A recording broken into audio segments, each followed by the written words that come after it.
Just 1 week into the US government shutdown, and things are quickly going to shit. Right from chaos with airports across the US to reports that the Trump administration is trying to screw furloughed workers out of Backpay. I mean, things are getting messy. Right, and starting with the workers, as soon as the government shut down on October 1st, pretty much all non-essential staff, about 750,000 people, were furloughed and not being paid.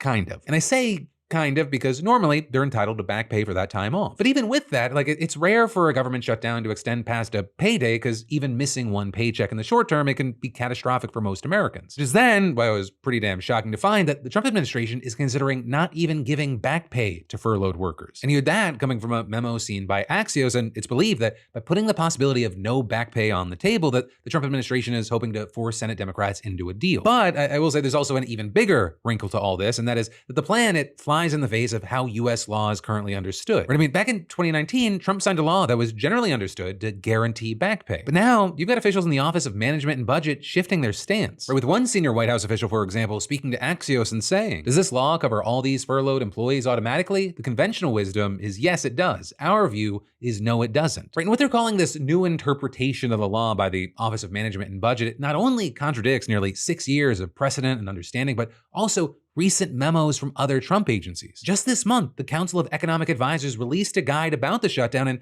they explicitly touched on this when talking about how this would affect contractors, saying unlike federal employees, federal contractors are not entitled to back pay after the conclusion of a shutdown. And that followed a memo from the Office of Personnel Management from last month, where it had an FAQ, and one of the questions was, will employees who are furloughed get paid? And just to keep it short, they said yes. And so as far as how Trump and his administration are trying to justify this, well, shortly after that law was passed in 2019, it was amended. And in that amendment, the law said that workers would get paid, quote, subject to the enactment of appropriations acts ending the lapse. Right? That language, it makes it sound like an automatic thing. But Trump, he's arguing that no, the 2019 law mentions explicitly that year's shutdown, so it's the only one that automatically qualifies. So according to this train of thought, all future shutdowns would need to have that money specifically set aside by Congress. So I will say it is very hard to find someone outside of Trump's inner circle who supports this interpretation. But also, it still could be enough of a threat to try to pressure Senate Democrats, right? Especially considering the timing, right? October 15th, that's the next government paycheck, and now there's a possible legal battle about whether they're ever going to get paid. Well, right now, at least according to the polling, more people blame the Republicans and the Democrats for this shutdown. One of the big questions that pops up here, in addition to, oh my God, how is this going to affect so many hundreds of thousands of Americans, is will this messaging work? Can they muddy the waters not only for this fight, but